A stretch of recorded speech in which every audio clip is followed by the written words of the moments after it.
भैया बहनों, ऑनलाइन कक्षा में आपका स्वागत। कक्षा 9वीं विषय गणित, दिनांक है 14/7/2020। कक्षा 9वीं में अपना अध्याय चल रहा है नंबर 1, संख्या पद्धति। संख्या पद्धति में आपने पढ़ा परिमेय संख्याएं, परिमेय संख्याएं। अब आज पढ़ेंगे अपन वास्तविक संख्या के बारे में। वास्तविक संख्या क्या होती है? तो वास्तविक संख्या पढ़ने से पहले एक बार अपन दोहरान कर लेते हैं। परिमेय संख्याएं, अपरिमेय संख्याएं। वास्तविक संख्या असल में परिमेय संख्याएं और अपरिमेय संख्याओं का समूह होता है। तो परिमेय संख्या और अपरिमेय संख्या के बारे में अपन पहले पढ़ चुके हैं, लेकिन एक बार दोहरान पुनः कर लेते हैं। पहले आते हैं परिमेय संख्याएं। ऐसी संख्याएं जिनको p बटा q के रूप में व्यक्त किया जा सके, जहां p व q पूर्णांक हो और q नॉट इक्वल टू 0 हो। जैसे 2/5, -3/7, 5 आदि, ये परिमेय संख्या कहलाती है। फिर आते हैं अपरिमेय संख्या। अपरिमेय संख्या किसे कहते हैं? ऐसी संख्याएं जिनको p बटा q के रूप में व्यक्त नहीं किया जा सके, जहां p और q पूर्णांक हो और q नॉट इक्वल टू 0।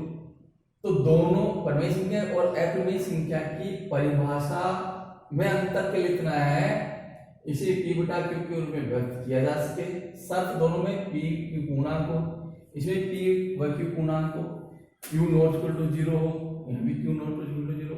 तो असल में वास्तव में परिमेय संख्या किसे कहते हैं और अपरिमेय संख्या किसे कहते हैं, इसके लिए अपन को 3 कदम पीछे चलना पड़ेगा। उसके लिए दशमलव संख्याओं के बारे में तुमको समझना पड़ेगा। दशमलव संख्या के बारे में समझना पड़ेगा।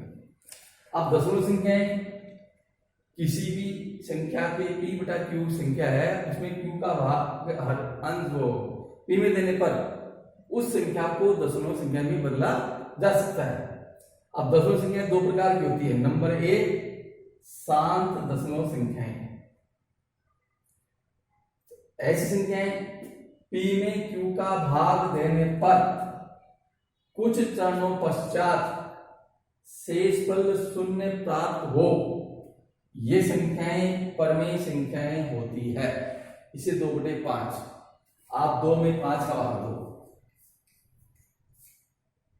भाग नहीं जाएगा, 0 लगाएंगे दशमलव। वैसे भाग देने का तरीका यह है, 5 का भाग 2 में नहीं जाता है, लेकिन 0 बार हम दे सकते हैं।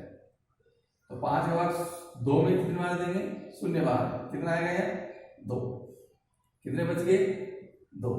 अब अपन 0 उतारेंगे, उसका यहाँ दशमलव लगाएंगे। अब 5 का भाग 20 में देंगे, 5 चौको 20, 0 प्राप्त होगा। 2 चरणों में 0 प्राप्त होगा। तो ये कौन सी दशमलव संख्या हो गई? शांत दशमलव संख्या, क्योंकि 2 चरणों में 0 प्राप्त हो चुका है। इसके बाद आते हैं अशांत।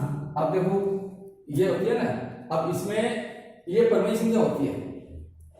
शांत दशमलव संख्या को परिमेय संख्या में बदला जा सकता है। तो शांत दशमलव संख्या कौन सी होती है? परिमेय संख्या होती है। फिर आता है अशांत दशमलव संख्या।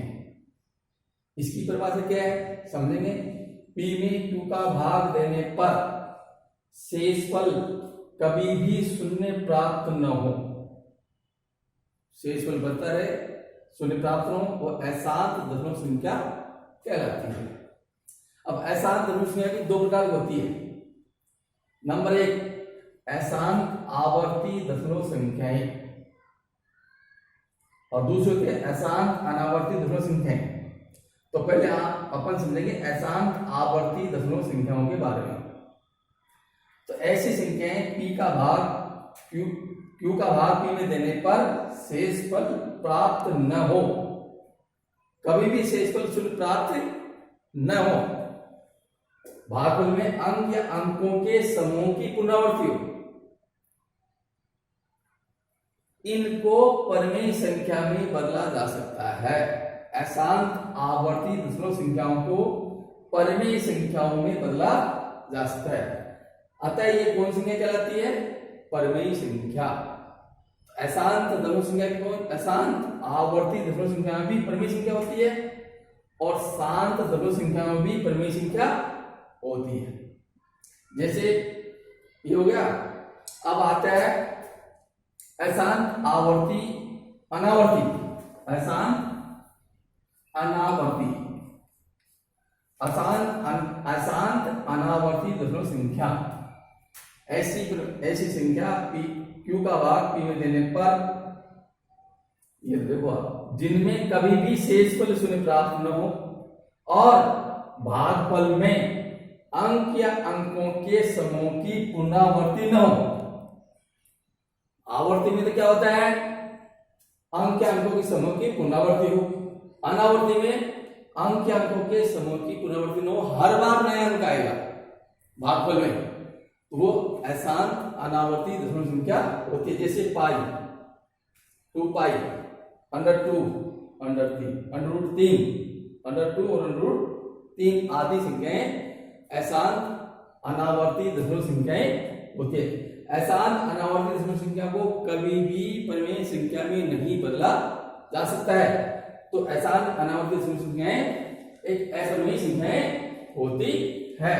तो देखिए अब परमेय संख्याएं कौन कौन सी होगी, शांत दशमलव संख्याएं, शांत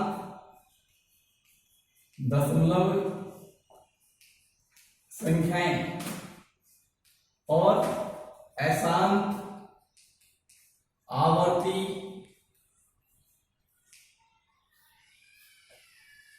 दशमलव संख्याएं। ये तो दोनों होती है परमेय, और अपरमेय कौन सी होती है,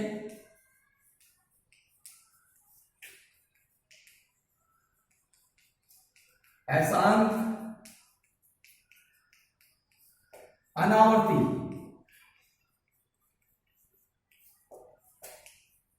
दशमलव संख्याएं। ये होते अपरिमेय संख्याएं। तो बात समझिए आगे आपको, असल में परमेय संख्याएं शांत दशमलव संख्या परमेय संख्या बदल सकते हैं, अशांत आवर्त दशमलव संख्या को भी परमेय संख्या में बदल सकते हैं। अपरिमेय संख्या कौन सी होती है, अशांत अनावर्ती दशमलव संख्या। अशांत अनावर्ती दशमलव संख्या को कभी भी परमेय संख्या में नहीं बदला जा सकता है। अब अपन आते हैं अपने असल जो अपन वास्तविक संख्या के बारे में। अब वास्तविक संख्या क्या होती है,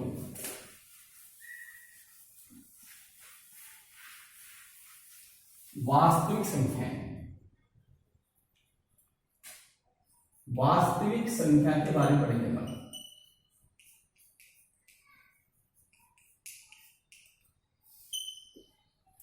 ये एक थैला है, इसमें परमेय संख्या है,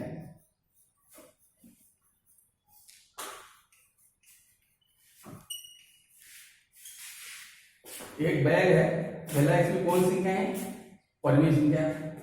फिर ये दूसरा बैग है, दूसरा थैला है, इसकी कौन संख्या है, अपरिमेय संख्याएं।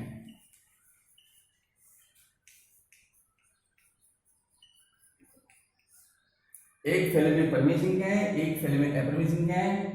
अब मान लो इन दोनों को अपन एक बड़े थैले में, परमेय संख्या और अपरिमेय संख्या को जो अलग अलग थैले हैं, इन दोनों थैलों को एक बड़े थैले में, एक ही थैले में दोनों खाली कर दिया, तो इसमें कौन कौन सी होगी, परमेय संख्याएं भी होगी और अपरिमेय संख्या भी होगी।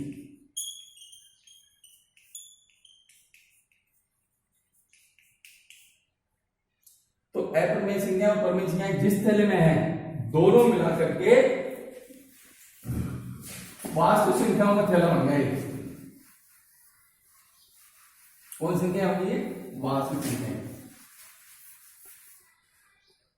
परमेय संख्याएं एक थैले में है, दूसरे थैले में अपरिमेय संख्याएं, दोनों को अपन ने एक बड़े थैले में खाली कर दिया, तो इस थैले में परमेय संख्याएं भी है और अपरिमेय संख्याएं हैं। आता है वास्तविक संख्या की परिभाषा क्या होगी, वास्तविक संख्या की परिभाषा होगी वास्तविक संख्याएं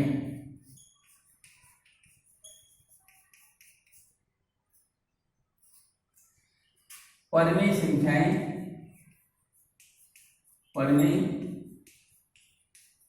संख्याओं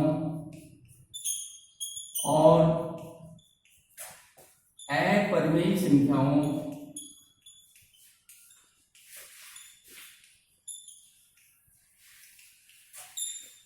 के समूह को वास्तविक संख्याएं कहते हैं।